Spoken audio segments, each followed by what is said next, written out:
Have you ever noticed how some people seem to reveal their entire soul in just a few moments of silence, while others become complete strangers the instant conversation stops? Think about it right now. When was the last time you sat with someone and the talking just, not because you ran out of things to say, but because the conversation naturally, what happened in that space? What did you feel? What did you see in their eyes? Your body already knows the answer. Notice how your body responds when I ask you this. There's probably someone specific coming to mind right now, isn't there? Someone whose energy completely shifted the moment silence entered the room. Your nervous system remembers that feeling, that sudden change in the atmosphere that made you either want to lean in closer or create distance. This isn't random. Your psyche is trying to tell you something profound about human nature, about character, about the masks we all wear, and what happens when those masks begin to slip. Most people spend their entire lives trying to figure out who they can trust, who they can build meaningful relationships with, who will stand by them when life gets challenging. They look at achievements, at words, at social status, at promises. But they're looking in all the wrong places. Manly P. Hole understood that the deepest truths about a person's character are revealed not in their grandest moments, but in the spaces between words. In those quiet moments, when there's nowhere to hide, when all the carefully constructed personas must either dissolve into authenticity or frantically scramble to maintain their facade. Think about someone you trust completely. Now think about someone who makes you feel uneasy. Even though you can't quite put your finger on why, the difference between these two people isn't in what they say or do, it's in how they exist in silence with you. Your unconscious mind always knows before your conscious mind catches up. It reads the energetic signatures that reveal whether someone is at peace with themselves or at war with their own inner world. And silence is the great revealer. When conversation stops, three distinct types of people emerge, and each type tells you everything you need to know about their character, their integrity, and their relationship with their own authentic self. Manly Paul revealed that in silence we encounter three layers of human existence: the surface personality that performs for others, the ego defenses that protect our vulnerabilities, and the core essence, the true self that either shines through or desperately hides from view. The first type of person, and pay attention to how your body responds as I describe this, is the one who can sit in silence with you and somehow make that silence feel like a gift. These are the people whose energy doesn't shift when the words stop flowing. Instead, something deeper begins to communicate. When you're with this person and silence arrives, you might notice your breathing naturally slows down. Your shoulders relax. There's no urgency to fill the space with noise, because the space itself feels full of presence, full of acceptance, full of genuine human connection. This person's eyes don't dart around looking for escape routes. They don't reach for their phone or suddenly remember something urgent they need to do. They simply are, and in their being, they give you permission to simply be as well. These individuals have made peace with their own inner world. They've done the psychological work of accepting both their light and their shadow aspects. They're not afraid of what you might see if you look too closely, because they've already looked closely at themselves. Manly Hole understood that this type of person has achieved what he called authentic presence. They've integrated their unconscious patterns with their conscious awareness. When silence comes, they don't experience it as emptiness to be filled, but as fullness to be shared. But here's what's truly remarkable about this type. They make you feel more real in their presence. That silence becomes a space where your own authentic self can emerge. You find yourself thinking thoughts you didn't know you had, feeling feelings more deeply, speaking truths you typically keep hidden. Your psyche recognizes safety in their energy field. Your nervous system downregulates. Your body language opens. This is someone whose character has been forged in the fires of self-examination and genuine growth. Now notice the difference. when I describe the second type. This is the person who cannot tolerate silence for even a few seconds. The moment conversations, they immediately jump in with commentary, observations, questions, or sometimes just meaningless chatter to fill the void. Watch what happens in your body as you remember someone like this. There's probably a subtle tension that arises, isn't there? A sense of exhaustion that comes from being around someone who treats silence like an emergency that must be immediately resolved. These individuals are running from something in their own internal landscape. They've learned to equate silence with danger, with abandonment, with the possibility that you might see something in them they don't want revealed, or worse, that they might have to confront something in themselves they're not ready to face. Their nervous system has been conditioned to interpret quietness as threat, so they fill every with words, every gap with noise, every moment of potential intimacy with distraction. They're not necessarily bad people, they're scared people, manly people. Hall recognized this pattern as what he called ego defense through perpetual motion. The constant talking becomes a wall that prevents real connection while creating the illusion of engagement. These individuals often mistake volume for depth, frequency for intimacy. When you're with someone like this, you might notice you never quite feel heard, even though they're always listening and responding. That's because they're not responding to you, they're responding to their own internal anxiety about what the silence might bring up. Your unconscious mind picks up on this immediately. You sense that beneath all their words is a person who doesn't trust themselves enough to exist without external validation, without constant proof that they're interesting, valuable, worthy of attention. But the third type, this is where character assessment becomes crucial for your own well-being and growth. This is the person who uses silence as a weapon, as a tool of manipulation, as a way to create discomfort that serves their need for control. Notice what happens in your body when you think of someone who weaponizes silence. There's usually a chill, isn't there? A sense of walking on eggshells, of never knowing whether you've done something wrong or if they're withholding their approval for reasons you can't understand. These individuals have learned to use the power of withholding words, withholding warmth, withholding connection, to maintain dominance in relationships. Their silence isn't peaceful like the first type, and it isn't anxious like the second type. It's calculated. They've recognized that most people are uncomfortable with silence, and they use this discomfort to their advantage. They'll let conversations die not because they're at peace or because they're afraid, but because they want to watch you scramble. They want to see you work harder to please them, to fill the space they're deliberately keeping empty. Manly P. Hall warned about this type extensively in his psychological writing. He understood that individuals who manipulate through silence have typically been wounded in ways that have disconnected them from their own capacity for authentic intimacy. Instead of healing those wounds, they've learned to inflict similar wounds on others. Your nervous system recognizes this energy immediately. Even if you can't consciously identify what's happening, your body knows. You might find yourself talking more than usual around this person, over-explaining, apologizing for things you didn't do, or feeling generally anxious in their presence without understanding why. This type of silence creates what Hall called energetic debt.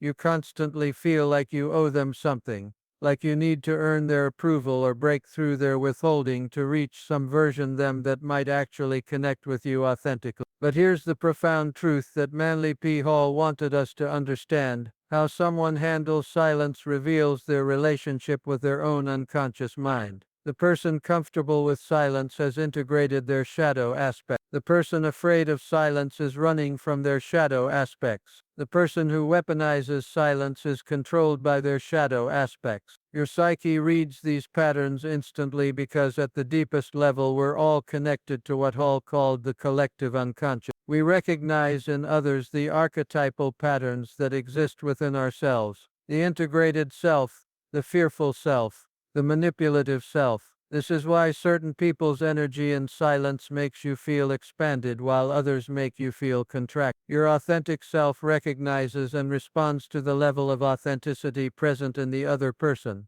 When you sit in comfortable silence with someone who has done their inner work, you're experiencing what Hall described as soul recognition, two integrated consciousnesses sharing space without the need for ego performance or protective mechanism. When you experience anxious silence with someone who fears their own depths, you're witnessing what Hall called shadow flight, the desperate attempt to stay ahead of one's own unconscious material through constant external stimulation. And when you encounter manipulative silence, you're facing what Hall identified as shadow possession, someone whose unintegrated darkness has taken control of their relational pattern. But here's where this becomes practical for your life. Once you begin to notice these patterns, you cannot unsee them. Your awareness changes everything. You start to recognize immediately which type of person you're dealing with, and more importantly, you start to understand which type of person you're being in any given moment. Notice how your body responds to silence with different people. Does your breathing become deeper and more relaxed? Does your heart rate increase with anxiety? Do you feel manipulated and controlled? Your nervous system is giving you information about character that your mind hasn't learned to interpret yet.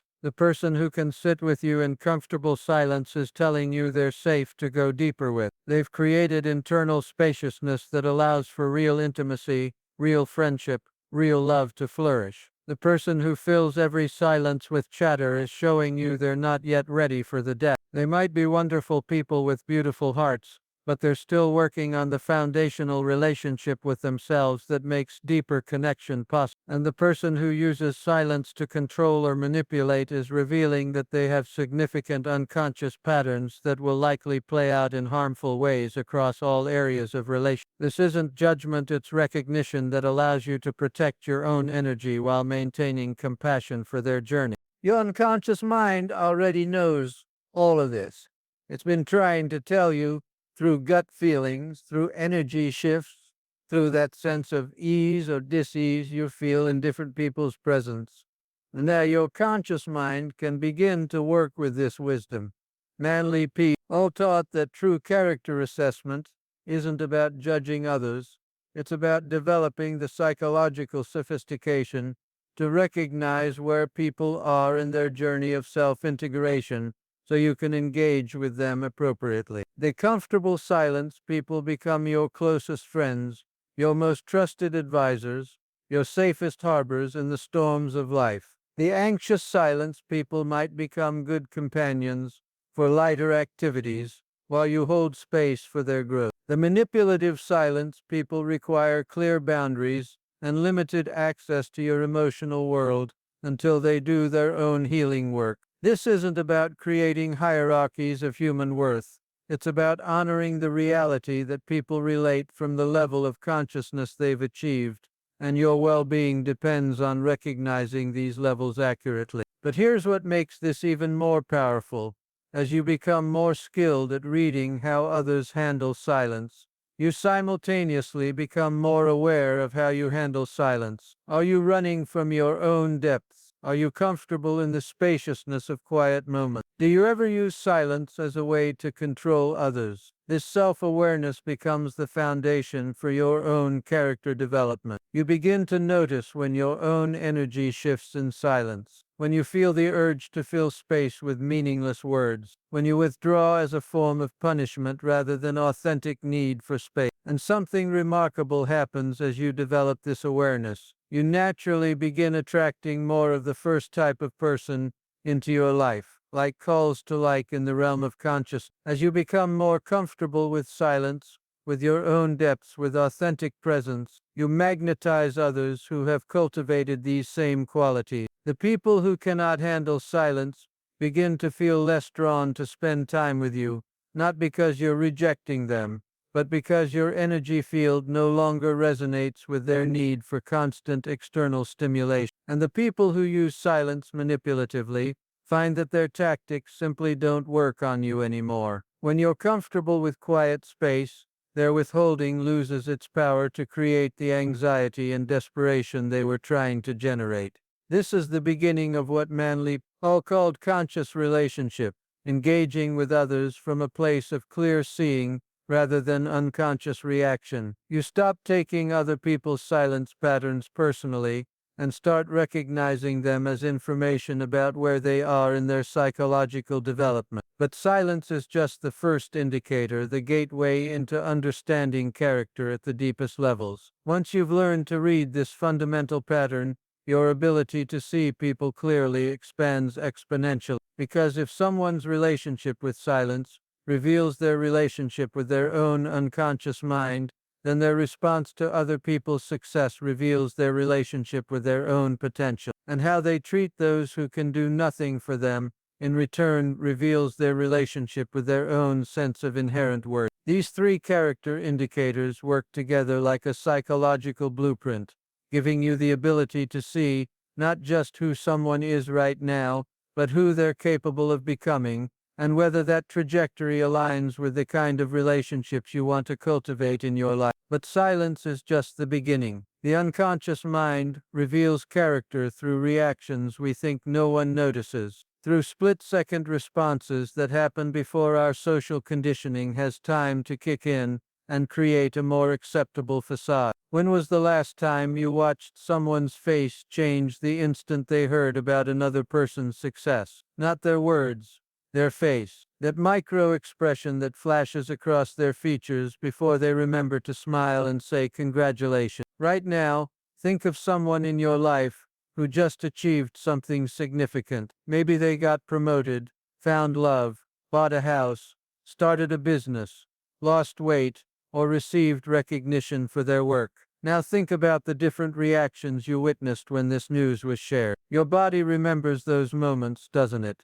There's something that happens in that split second before conscious thought takes over. Something raw and unfiltered that reveals the deepest truths about a person's relationship with their own potential, their own worth, their own beliefs about what's possible in this world. Manly Paul understood that our response to others' achievements is a direct mirror of our relationship with our own power. When someone else succeeds, it activates either our inspiration or our wounds. There's rarely middle ground. Your nervous system reads these responses immediately, even when your conscious mind is focused on the words being spoken. You sense whether someone's congratulations comes from genuine joy or from a place of comparison and competition. Your psyche knows the difference between authentic celebration and performative politeness. Think about the last time you shared good news with someone. How did it feel to tell them? Did their energy lift you up even higher, or did something in their response make you wish you hadn't shared at all? Your unconscious mind was reading their true response while your conscious mind was processing their words. The first type of person, and notice what happens in your body as I describe this, responds to others' success with what can only be called pure light. Their eyes brighten genuinely. Their energy expands. They lean in closer rather than pulling back. Something in them comes alive when they witness someone else thriving. When you share good news with this person, you feel seen, celebrated, and somehow more possible. They don't just say they're happy for you, they embody happiness for you. Their joy feels as real as if the success were their own, but without any possessiveness or need to make it about themselves. These individuals have done the psychological work of understanding that another person's success doesn't diminish their own opportunities. They've integrated what Hall called abundance consciousness, the deep knowing that the universe is expansive enough for everyone to thrive. But here's what's remarkable about this response. It reveals someone who has made peace with their own journey. They're not threatened by others' achievements because they're not at war with their own potential. They've learned to see success around them as evidence of what's possible rather than evidence of what they lack. Your unconscious mind recognizes this energy immediately. These are the people you instinctively want to share your wins with, the ones whose presence makes your achievements feel more real and meaningful. Their authentic celebration becomes fuel for your continued growth. Manly Paul revealed that this type of response indicates what he called integrated self-worth, someone whose sense of value doesn't depend on being better than others, but on becoming more themselves. They celebrate others because another person's growth reminds them of the infinite potential that exists within human consciousness. But watch what happens when I describe the second type, This is the person whose first response to others' success is to diminish it somehow. They might say congratulations, but immediately follow with commentary designed to minimize the achievement. That's great, but, well, you got lucky because I heard they're laying people off in that department. Those houses are overpriced anyway. That business model won't last. The words vary, but the energy is always the same. An unconscious need to bring the successful person back down to a level that feels less threatening. Notice what happens in your body when you remember someone responding to your good news this way. There's usually a deflation, isn't there? A sense that something precious was just punctured. Your nervous system registered the attack even if your mind tried to give them the benefit of the doubt. These individuals are operating from what Hall identified as scarcity, wounding, deep unconscious beliefs that there isn't enough success, love, opportunity, or recognition to go around. When someone else wins, it feels like there's less available for them. They're not necessarily bad people, they're scared people. Scared that others' achievements highlight their own perceived failures. Scared that if they fully celebrate someone else, they're somehow admitting their own inadequacy. Scared that the universe might have a limited supply of good fortune and someone else just took their share. Your psyche reads this immediately. You sense that beneath their congratulations is a person who sees life as a competition where someone else's victory means their defeat. This creates an energetic field where your successes become threats to your relationship with them. But there's a third type, and this one requires careful attention because it reveals character patterns that can be damaging to your well-being if you don't recognize them clearly. This is the person who responds to others' success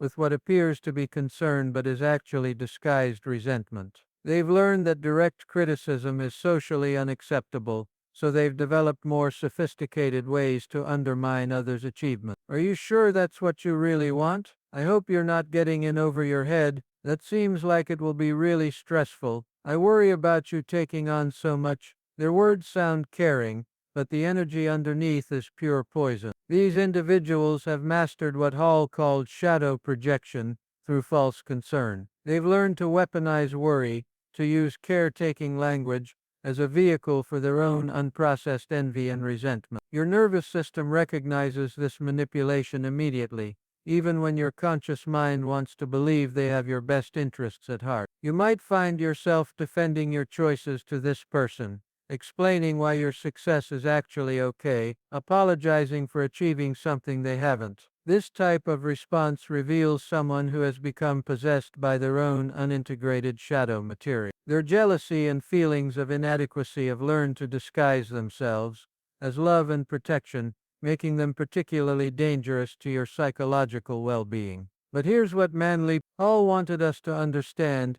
Each of these responses tells you everything you need to know about how this person relates to their own potential. The genuine celebrator believes in infinite possibility. The diminisher believes in limitation and competition. The false worrier believes that others' success somehow threatens their own safety. Your unconscious mind processes all of this information instantly. It knows immediately whether someone's response to your achievements will fuel your continued growth or slowly drain your enthusiasm for reaching higher. Now, if someone's response to others' success reveals their relationship with their own potential, then how they treat people who can do nothing for them in return reveals their relationship with their own inherent worth. And this is where character assessment becomes absolutely crucial for your well-being. Have you ever watched someone's entire demeanor change the moment they realize a person can't offer them anything in return? That shift from interested engagement to dismissive indifference that happens when they understand there's no advantage to be gained from the interaction. Your body remembers witnessing this, doesn't it?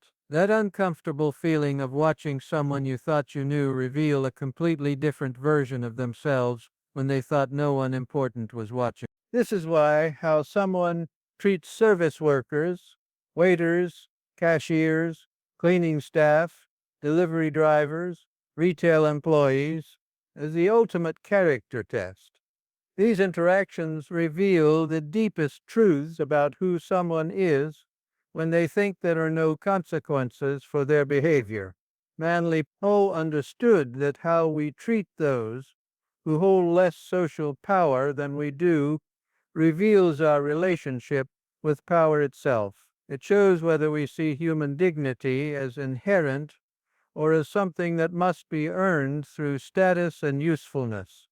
Your nervous system reads these interactions immediately. You sense whether someone treats all humans with basic respect or whether their kindness is conditional based on what they can gain from the relationship. The first type of person, and notice what happens in your energy as I describe this, treats every human being with the same fundamental dignity, regardless of their role or ability to provide benefit. Their tone doesn't change when they speak to a CEO versus a janitor. Their eye contact remains present. Their patience stays consistent. When you're with this person in service interactions, you feel proud to be associated with them. Their kindness feels genuine rather than performative. They say please and thank you not because they're trying to appear polite, but because they genuinely recognize the humanity in every person they encounter. These individuals have integrated what Hall called inherent worth consciousness, the understanding that every human being possesses dignity simply by virtue of being alive, not because of what they can do or provide. Your unconscious mind recognizes this energy immediately. These are people who make you feel safe because you know their kindness isn't dependent on your usefulness to them. Their character remains consistent regardless of who's watching or what they might gain. But watch what happens when I describe the second type. This is the person whose kindness is completely conditional, based on what someone can do for them. They're charming with their boss, dismissive with the waiter, impatient with customer service representatives, and condescending with anyone they perceive as holding less power. Notice what happens in your body when you remember witnessing this behavior. There's usually a contraction, isn't there? A sense of discomfort that comes from seeing someone reveal their true character when they think it doesn't. These individuals operate from what Hall identified as transactional consciousness, the belief that human worth is determined by utility, that respect must be earned through status or benefit, rather than given freely as recognition of shared humanity. Your psyche reads this immediate. You sense that this person's kindness toward you is only as secure as your ability to provide them with something they want. If your circumstances changed, if you lost your usefulness to them, their treatment of you would change as well. This creates an energetic field of conditional love and respect that keeps you constantly working to maintain their approval, rather than simply being yourself in their presence. But there's a third type that reveals the most dangerous character patterns of all. This is the person who actively enjoys having power over those who can't fight back. They're not just indifferent to service workers, they're deliberately unkind, using these interactions as opportunities to feel superior. They might be rude to waiters, dismissive of cashiers, demanding with customer service representatives, or condescending with cleaning staff. They've learned to use perceived power differences as opportunities to discharge their own feelings of inadequacy and powerlessness. Your nervous system recognizes this cruelty immediately, even when it's not directed at you. You might find yourself feeling anxious or wanting to compensate for their behavior by being extra kind to the person they've mistreated. These individuals are operating from what Hall called power shadow possession. Their own feelings of powerlessness and inadequacy have become so painful that they unconsciously seek opportunities to inflict similar feelings on others who they perceive as safe targets. This type of behavior reveals someone whose character has been corrupted by unintegrated shame and wounded pride.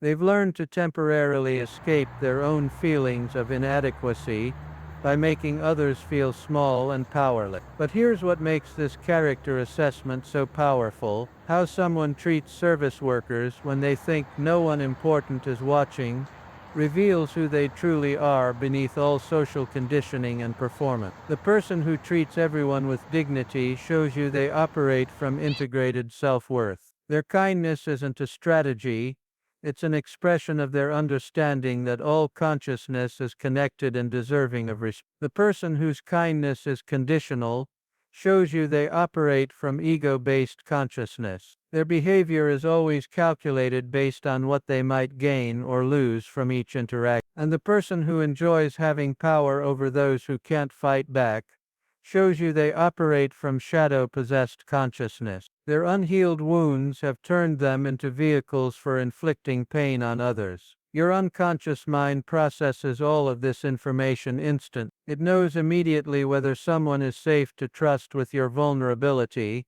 whether their kindness toward you is genuine or strategic, whether they see you as a human being or as a means to an end. Manly Paul taught that true character isn't revealed in moments of grand gesture or public performance. It's revealed in small, seemingly insignificant interactions when people think no one important is watching. The way someone speaks to a waiter when they're having a bad day tells you how they'll speak to you when life gets stressful.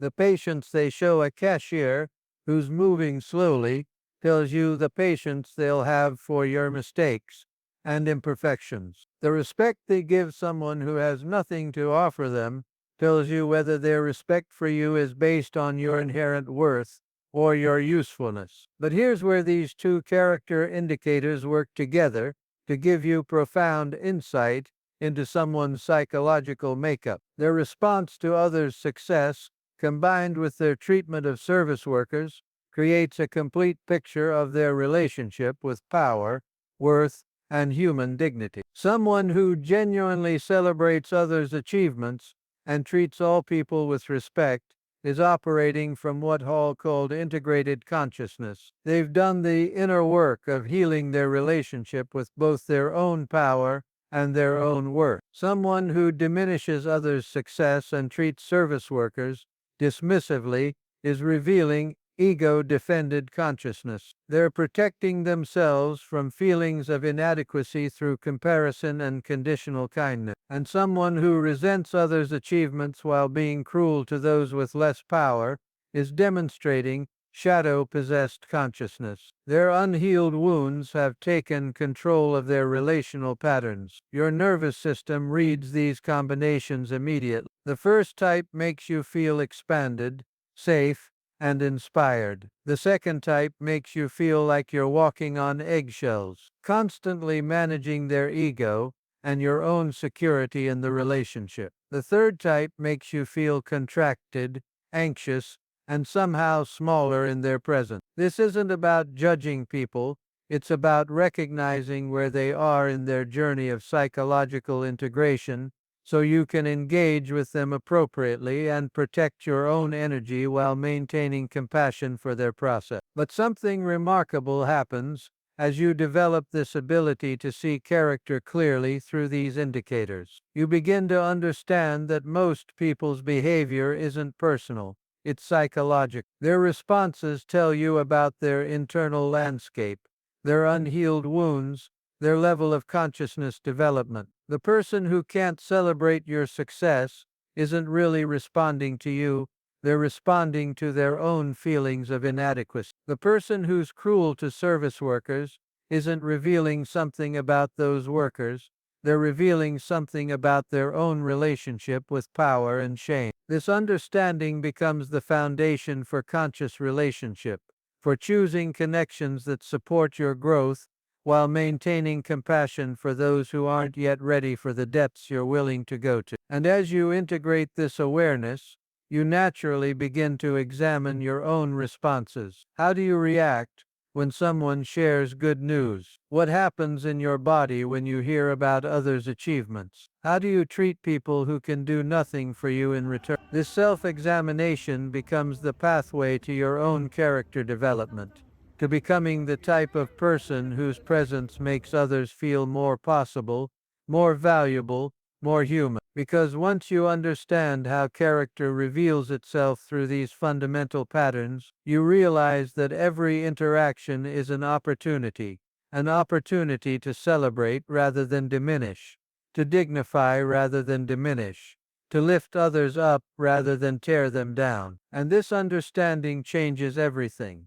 Not just how you see others, but how you see yourself, how you move through the world, and what becomes possible when you align your behavior with your deepest values rather than your unconscious wound. Now that you see these patterns, you cannot unsee them. Something fundamental has shifted in your awareness, and there's no going back to the unconscious way you used to move through relationships. Can you feel it happening right now? That sense of recognition, of pieces falling into place, of suddenly understanding interactions that confused you before. Your nervous system is reorganizing itself at the most basic level, developing new capacity to read the energetic signatures that reveal character beneath all social conditioning. This isn't just intellectual knowledge, this is psychic evolution. Your unconscious mind is integrating new pattern recognition abilities that will automatically activate every time you encounter another human being. The three character indicators have become internal compass points that guide you toward authentic connection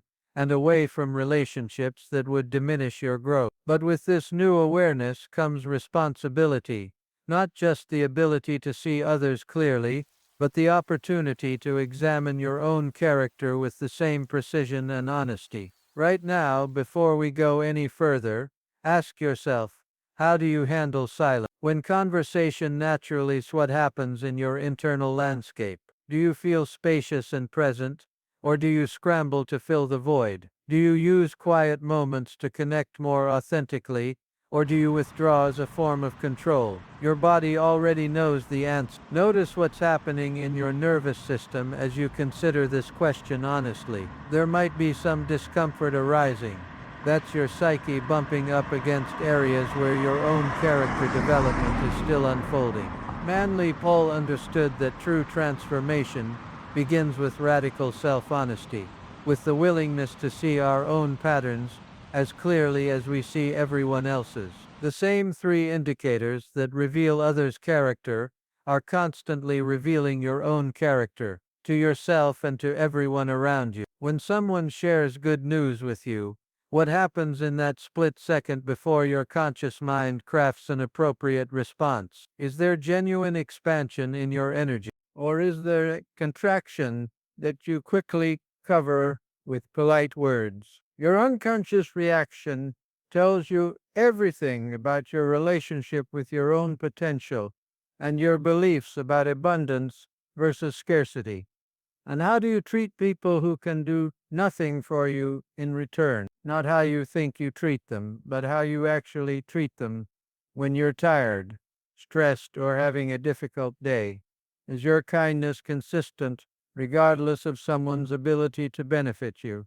Or does it fluctuate based on what you might gain from the interaction? These aren't comfortable questions, but they're necessary ones, because the same character patterns you've learned to recognize in others are operating within your own psychological landscape, and becoming conscious of them is the only way to evolve beyond them. Your nervous system is constantly broadcasting information about your character to everyone you encounter. People are reading your energetic signature, sensing whether you're operating from integrated consciousness, ego-defended consciousness, or shadow-possessed consciousness. They might not have conscious awareness of what they're sensing, but their unconscious minds are processing this information and responding accordingly.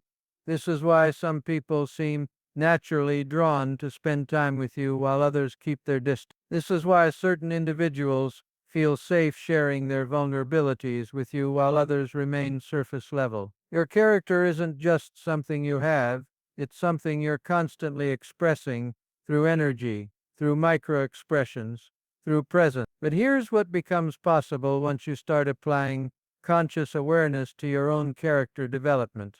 You can actually choose which version of yourself to strengthen and which patterns to transform. When you notice yourself feeling that familiar contraction in response to someone else's success, you can in that moment and ask, What is this reaction trying to protect me from? What wound or belief system is being activated? Instead of automatically following the pattern into diminishment or false concern, you can consciously choose to breathe into the discomfort and find genuine celebration. This isn't about forcing fake positivity. It's about using awareness to interrupt unconscious patterns and create space for authentic response rather than automatic reaction. When you catch yourself treating someone dismissively because they can't offer you anything in return, you can stop and recognize this behavior is revealing my relationship with my own worth. Am I only valuable when I'm useful? Do I only deserve respect when I have something to offer? The way you treat others becomes a mirror for how you treat yourself at the unconscious level. And when you notice yourself using silence as a weapon, or filling every quiet moment with anxious chatter, you can ask, what am I running from in my own inner landscape? What parts of myself am I afraid to encounter in the spaciousness of quiet presence? This process of conscious character development isn't about perfection. It's about evolution. It's about gradually shifting from unconscious reaction to conscious response, from ego-defended patterns to integrated presence. Manly P. Hall taught that psychological integration happens in layers, like peeling an onion. Each time you catch yourself in an unconscious pattern and choose differently, you're strengthening the neural pathways of authentic character. Each time you, before reacting, and choose response that aligns with your values rather than your wounds, you're literally rewiring your brain for higher consciousness. But something remarkable happens as you do this work.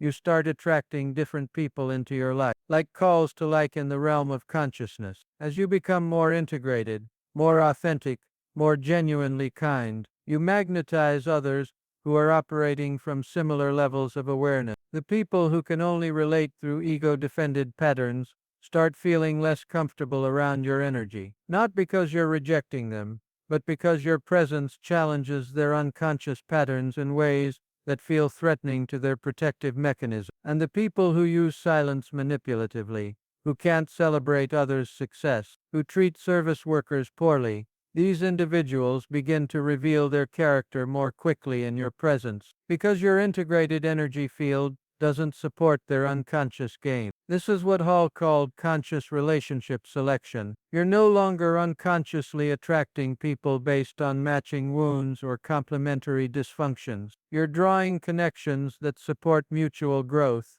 authentic intimacy, and expanded possibility. But this transformation extends far beyond personal relationships. Once you've developed the ability to read character accurately, every area of your life begins to shift. In professional settings, you can quickly assess whether potential colleagues, employees, or business partners have the character foundation necessary for successful collaboration. You're not just looking at skills and experience, you're evaluating integrity, authenticity, and psychological maturity. When someone can't handle silence in a meeting, when they diminish others' contributions, when they treat support staff dismissively, you're seeing clear indicators of how they'll behave when pressure increases, when conflicts arise, when difficult decisions need to be made. This isn't about judgment. It's about making conscious choices about where to invest your time, energy, and trust, based on accurate character assessment, rather than wishful thinking or surface-level impression. In parenting, these insights become invaluable for helping children develop authentic character, rather than just social compliance. You can teach them to notice how different people's energy affects their own nervous system, how to recognize genuine kindness versus performative politeness, how to trust their body's wisdom about who feels safe and who doesn't. You can model comfort with silence, genuine celebration of others' achievements, and consistent respect for all people regardless of their ability to provide benefit. Children learn character not from lectures, but from witnessing authentic character in action. And in your broader community, you become someone whose presence elevates others rather than diminishing them. Your authentic celebration of others' success gives people permission to share their achievements without fear of judgment or diminishment. Your consistent kindness to all people creates an energetic field where everyone feels valued and seen. People start seeking your company, not because you're entertaining or useful, but because your presence makes them feel more possible, more valuable, more human. This is the ripple effect of conscious character development. It transforms not just your own life, but the lives of everyone you encounter. But perhaps most importantly, this awareness changes your relationship with yourself. You stop taking other people's behavior personally because you understand it's revealing their psychological patterns, not your worth. When someone can't celebrate your success, you recognize their scarcity, wounding rather than questioning whether you deserve good things. When someone treats you dismissively, you see their relationship with power and worth rather than internalizing messages about your value. When someone uses silence to manipulate you, you recognize their unconscious patterns rather than scrambling to earn their approval. This creates an unshakable foundation of self-worth that isn't dependent on others' responses or validation. You know who you are, you know your character is evolving, and you know your worth isn't determined by others' ability to recognize. Your nervous system becomes increasingly regulated because you're no longer constantly trying to manage other people's unconscious patterns or defend against their projection. You can remain present and authentic regardless of what others are expressing, because you understand that their behavior is information about them, not instruction about how you should feel about yourself. This is what Manly Hall meant when he spoke about psychological sovereignty, the ability to maintain your authentic self regardless of external circumstances or others' consciousness levels. But there are clear signs that indicate you're evolving in this direction. You notice that silence feels increasingly comfortable, both with others and within yourself. Quiet moments become opportunities for connection rather than spaces that need to be filled with distraction. You find genuine joy arising spontaneously when you hear about others' achievement. Their success reminds you of infinite possibility rather than triggering feelings of lack or comparison. You actually seek opportunities to celebrate people because their growth feels connected to your own expansion, and you treat everyone with the same fundamental respect because you've integrated the understanding that all consciousness is valuable, regardless of social position or ability to provide benefit. Kindness becomes your natural expression rather than a strategy for gaining approval. These shifts don't happen overnight, but they do happen. Each time you choose conscious response over unconscious reaction, each time you interrupt an old pattern and choose differently, you're strengthening the neural pathways of authentic character. Your energy field begins broadcasting these changes, and people respond accordingly. You start having conversations that go deeper faster because people sense your authenticity and feel safe being real with you. You attract opportunities that align with your values because your character is consistent with your aspirations. Most importantly, you develop what Hall called integrated presence, the ability to be fully yourself in any situation without needing to perform, defend, or manipulate. Your character becomes your strength rather than something you need to protect or hide. This is the transformation that becomes possible when you learn to see character clearly,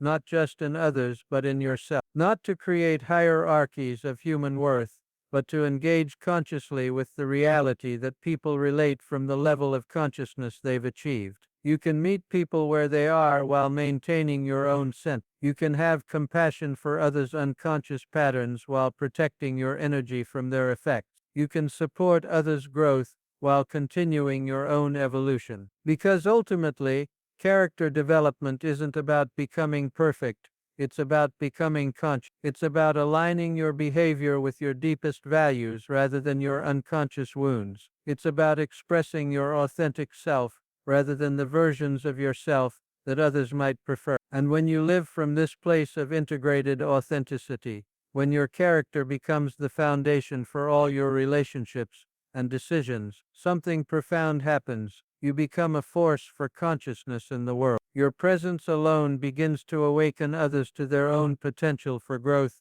and authentic expression. This is your gift, not just to yourself, but to everyone whose life you touch. Your willingness to see clearly, to grow consciously, and to love authentically creates ripples that extend far beyond what you can imagine. The ability to see someone's character through how they handle silence, how they respond to others' success, and how they treat those who can do nothing for them. This isn't just a tool for better relationships. It's an invitation to conscious living, to psychological evolution, to becoming the most authentic version of yourself. And that transformation changes everything.